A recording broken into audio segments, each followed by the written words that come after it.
If you're over 60 and you're taking magnesium oxide, which is what 9 out of 10 senior multivitamins on the shelf at your pharmacy actually contain, you are absorbing less than 4% of the dose. The other 96% is going straight through your gut and out your kidneys, and the deficiency it creates is what's destroying your sleep, your bone density, and your heart rhythm. In the next 20 minutes, I'm going to walk you through what's happening inside your body when you swallow that pill and why the form of magnesium on the label is the single most important word your eyes will read today. I'll tell you which forms work, which doses to take, when to take them, and which 3 foods are quietly outperforming the most expensive supplements in the country. I'm Dr. Walter Brennan. I'm a board-certified internist with 31 years of clinical experience treating patients over 60, and what I'm about to share with you is the single most important nutritional correction I make in my practice. Of every patient I see in their 70s, 80s, or 90s, close to 70% are chronically deficient in magnesium and don't know it. Their primary care doctors don't test for it. The standard serum test misses it because only 1% of your body's magnesium is in the blood, and the supplements they take don't fix it because they're the wrong form. Once we correct it, the changes I see are not subtle. Patients sleep through the night for the first time in years. Restless legs disappear. Atrial fibrillation episodes become less frequent. Bone density scans improve. Blood pressure drops 8 to 12 points without changing a single medication. This is real, and the fix is in your hands. Let me start with the mistake itself because it lives in one word on the back of the bottle. The form of the magnesium. Not the milligram count, not the brand, not the price. The form. Magnesium oxide is the cheapest magnesium compound to manufacture. It's stable, sits on a shelf for years, costs almost nothing per dose. That's why every drugstore house brand multivitamin and most senior formulas use it. The problem is your stomach can barely break it apart. The bioavailability of oxide in a typical 65-year-old is around 4%. So when the label says 400 milligrams, your bloodstream sees maybe 16. The rest pulls water into your colon, which is why oxide is also marketed as a laxative. You're paying for a stool softener and calling it bone support. Now compare that to magnesium glycinate. Glycinate is magnesium bonded to the amino acid glycine. Your gut absorbs amino acids extremely efficiently because that's literally what it's built to do, and the magnesium rides in on the glycine's coattails. Bioavailability of glycinate is around 70%. That's 17 times the absorption of oxide for the same milligram on the label. Glycine itself is calming. It crosses into the brain, it supports GABA, and it does not cause the laxative effect that other forms do. This is the form I put almost every patient over 60 on, and it's the form I take myself. Magnesium threonate is the next one to know. It's a compound developed at MIT to cross the blood-brain barrier, and it does that better than any other oral form. Threonate raises magnesium levels specifically inside the brain and the cerebrospinal fluid, which matters for memory, cognition, and that slow afternoon mental fog so many of my patients describe. It's not a sleep magnesium, it's a thinking magnesium, and the research on memory in adults over 55 is genuinely impressive. Magnesium malate is bonded to malic acid, which is a key intermediate in the energy cycle of every cell in your body. Patients with chronic muscle pain, fibromyalgia, leg fatigue, daytime tiredness, this is the form that helps. I use it with breakfast because it has a mild energizing quality and you do not want it at night. Magnesium citrate is decent, around 40% absorption, but at doses above 300 milligrams it acts as a laxative, and many seniors are already managing irregular bowels carefully. I use it in select cases, but it's not my first pick. And then there's magnesium oxide, which is what's in the bottle in your medicine cabinet right now if you bought it at a chain pharmacy without reading the label. 4%. Pour 96% of the price of that bottle down the drain, and you've got an honest picture of what's happening. So why are seniors hit harder by magnesium deficiency than anyone else in the population? 6 reasons, and I want you to hear all of them because most likely several apply to you. Number 1, stomach acid declines with age. By 70, most adults produce roughly half the hydrochloric acid they did at 30. Magnesium absorption depends on stomach acid to ionize the molecule. Less acid, less absorption, even from food. Number 2, kidney clearance changes. The aging kidney is less efficient at reabsorbing magnesium, so more of what you take in gets dumped in the urine. Number 3, proton pump inhibitors. Omeprazole, pantoprazole, esomeprazole, the purple pill, the green pill. These medications, which a huge percentage of my patients are on for reflux, suppress the very stomach acid you need to absorb magnesium. The FDA put out a safety communication years ago specifically warning that long-term PPI use causes magnesium deficiency, and yet patients stay on them for a decade. Number 4, loop diuretics. Furosemide, the water pill given for blood pressure and heart failure, dumps magnesium straight out of the kidney. If you're on a water pill, your magnesium needs are higher, period. Number 5, metformin. The most prescribed diabetes medication in America directly depletes magnesium and B12. If you're a metformin patient, you need to be supplementing both. Number 6, statins. The cholesterol medications interfere with the absorption and the cellular use of magnesium, and a lot of the muscle pain attributed to statins is actually unmasked magnesium deficiency. 6 strikes against you, and that's just from being 60 plus on common American prescriptions. Now here's where this turns into your life.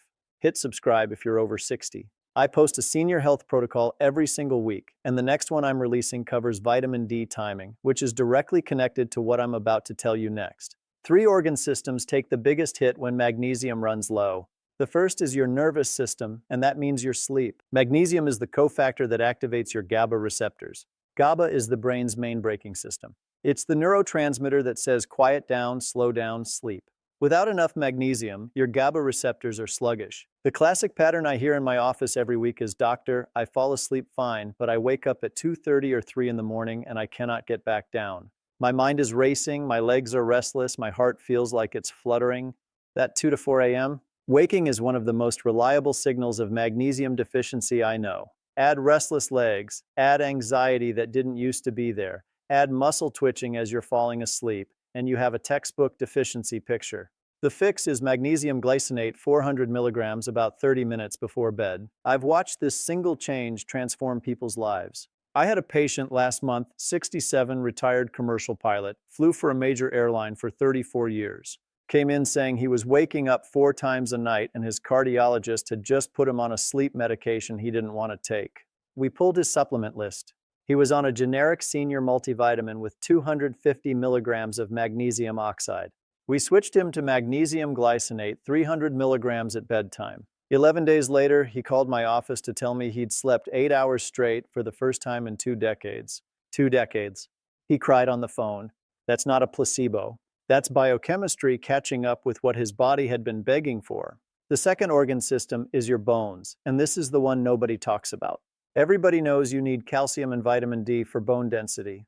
What almost nobody, including most physicians, tells you is that vitamin D is biologically inactive when you swallow it. It has to be converted twice in the body, once in the liver, and once in the kidney, before it becomes the active form that drives calcium into the bone. Both of those conversion enzymes require magnesium as a cofactor. No magnesium, no active vitamin D. No active vitamin D, and the calcium you're swallowing has nowhere productive to go, so it ends up calcifying soft tissue. It deposits in the lining of your arteries, contributing to vascular stiffness. It deposits in your kidneys as stones. It deposits in heart valves. Meanwhile, your bones, the place that calcium was supposed to go, continue to thin out. I had a 72-year-old patient, retired schoolteacher, came in with a DEXA scan showing osteopenia getting worse, despite being on calcium 1,500 milligrams and vitamin D 2,000 units for 4 years. 4 years of supplementation and she was losing ground. We added magnesium glycinate 400 milligrams at night and magnesium malate 250 milligrams with breakfast. We retested her DEXA at 14 months. The bone density at her femoral neck had improved, not just stabilized, improved. She'd been pouring calcium into a system that couldn't use it. The moment we gave her the missing cofactor, the system started working. The third organ system is your heart rhythm, and this is the one where magnesium is most underestimated. Magnesium is the body's natural calcium channel blocker. That's not a metaphor. It is literally the molecule that competes with calcium at the channels in your cardiac cells, and that competition is what keeps your heart rhythm stable. When magnesium runs low, calcium floods into heart cells unopposed, and the result is the arrhythmias that fill cardiology offices across this country. Atrial fibrillation, premature atrial contractions, premature ventricular contractions, that fluttering or skipping sensation that scares people into the emergency room. A huge percentage of intermittent atrial fibrillation in adults over 60 is, in my clinical experience, a magnesium deficiency wearing a cardiology costume. We have patients on calcium channel blocker medications. We have patients on antiarrhythmic drugs with significant side effect profiles, and a meaningful subset of them are simply magnesium deficient. Correct the deficiency, the rhythm settles. Patient 74, retired contractor, came to me with a 6-month history of intermittent atrial fibrillation episodes lasting 2 to 4 hours. His cardiologist wanted to start him on a rhythm control medication with significant lung and thyroid side effects. We checked his red blood cell magnesium, not the standard serum test, the RBC magnesium, which actually reflects intracellular stores, and he was clearly low. We started him on magnesium glycinate 400 milligrams at night, plus 250 milligrams of Malate with breakfast. We added a potassium-rich diet. 3 months later, his AFib episodes had dropped from roughly twice weekly to once in the last 6 weeks, and the episodes themselves were shorter. He postponed the medication. Now let's talk about food, because supplements are not the only answer. Most articles about magnesium tell you to eat spinach, and spinach is fine, but spinach is also full of oxalates that bind to the magnesium and reduce absorption. So I'm going to give you 3 foods I actually recommend to my patients with the data in the order that I rank them. Number 1 is raw pumpkin seeds. 30 grams, which is about a small handful, gives you 156 milligrams of magnesium. That's nearly 40% of the daily target in a single handful. They're cheap, they're shelf-stable, they're easy to chew, and the form is well absorbed because the magnesium in seeds comes packaged with the fats and proteins your gut is built to handle. Number 2 is dark chocolate, 85% cocoa or higher. 30 grams, 2 squares gives you 64 milligrams, plus polyphenols, plus a small amount of caffeine that does no harm at that dose.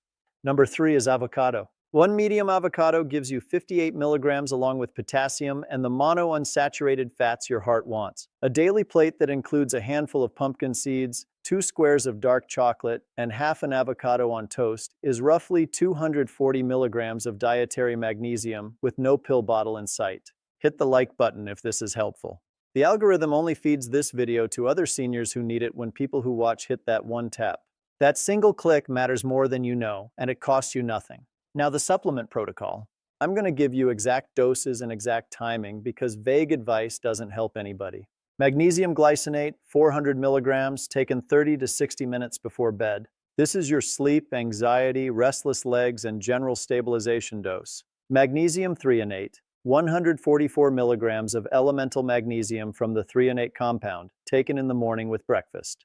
This is your cognitive support, the form that crosses into the brain. Magnesium malate, 250 milligrams taken with breakfast or lunch. This is for muscle pain, fibromyalgia, energy, and daytime fatigue. Avoid magnesium oxide entirely.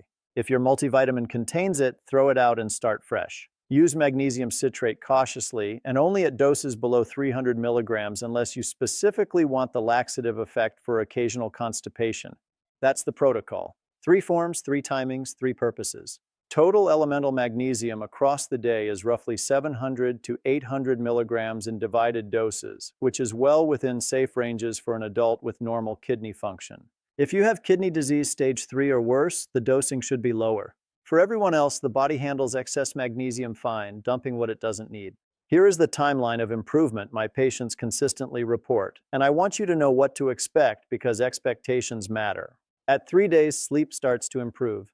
You won't sleep perfectly on day 1, but by day 3, the 2:30 waking starts to soften, and you'll feel a slightly heavier, deeper quality to the falling asleep process. At 14 days, leg cramps and restless legs are gone in most patients. The nighttime calf cramp that used to wake you up howling, the crawling sensation, the foot twitching, gone. At 30 days, the bone turnover markers we test in the lab start to shift. You won't feel that one, but it's happening. At 90 days, blood pressure drops 8 to 12 points on average in patients who were borderline hypertensive, mood is steadier, the afternoon brain fog clears, and bowel rhythm normalizes. At 1 year, DEXA scans improve, arrhythmia frequency drops, and patients tell me they feel 10 years younger. None of this is exotic. It's what happens when you replace a missing cofactor that runs hundreds of enzymatic reactions in your body. Last patient story. 68-year-old retired hospice nurse. She came in exhausted, depressed, her hands cramping at night, her sleep broken. Her primary doctor had put her on a low-dose antidepressant and a sleep medication. She didn't want either. We pulled all of it apart. PPI for reflux, 10 years on it. Furosemide for ankle swelling. A cheap multivitamin with magnesium oxide. We replaced the PPI with diet and elevation, kept the furosemide because she needed it, and started her on magnesium glycinate 400 milligrams at night, Threonate 144 in the morning, and Malate 250 with breakfast. 6 weeks later, she walked into my office, sat down and said, "Doctor, I have my life back." Hand cramps gone. Sleep solid. Mood lifted? She'd never needed a psychiatric medication. She'd needed a mineral. This is why I do this work, and this is why I make these videos. The information you've just heard is not controversial inside the world of physicians who actually pay attention to nutrition. It's basic biochemistry. But it's not what you'll hear in a 7-minute appointment with a primary care doctor managing 18 problems at once. And it's not what's printed on the bottle of your senior multivitamin. So you have to be your own advocate. Read the form, glycinate, threonate, malate, not oxide. Time it correctly. Glycinate at night, threonate and malate in the morning. Eat the pumpkin seeds, the dark chocolate, the avocado. Give it 90 days and watch what your body does. I treat patients in their 60s, 70s, 80s, and 90s every single week, and I will tell you with full confidence that the single most leveraged nutritional change you can make at your age is correcting your magnesium. It will protect your sleep, it will protect your bones, it will protect your heart rhythm, and it will quietly make every other system in your body run better. Don't wait until your next physical to bring it up. Walk into your bathroom tonight, look at the bottle, read the form on the back, and if it says oxide, that bottle is not helping you. Stay strong, stay sharp, stay vital. I'm Dr. Walter Brennan. I'll see you next week.